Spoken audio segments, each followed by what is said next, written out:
Welcome back नाज़रीन। मजीद आपको बताएं, सुप्रीम कोर्ट ऑफ पाकिस्तान में मखसूस नशस्तों से मुतालिक सुन्नी इत्तेहाद कौंसिल की अपील पर समाअत का मामला। मखसूस सीटों से मुतालिक सुन्नी इत्तेहाद कौंसिल की अपील की समाअत की तारीख तब्दील कर दी गई है। सुन्नी इत्तेहाद कौंसिल की मखसूस सीटों से मुतालिक केस 8 मई के बजाय 6 मई पीर को समाअत होगी।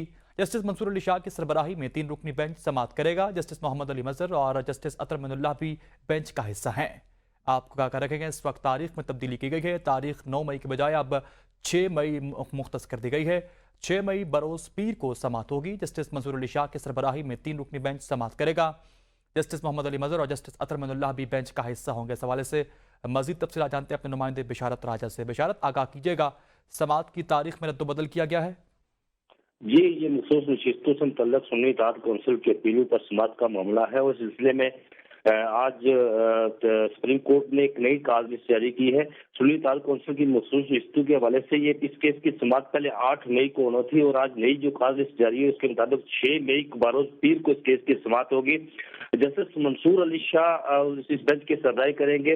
उनके साथ जस्टिस अतर मिनुल्लाह और जस्टिस मोहम्मद अली मजहर इस बेंच का भी हिस्सा होंगे। जी सही बिशारत राजा, हमें आगाह कर रहे थे, बहुत शुक्रिया।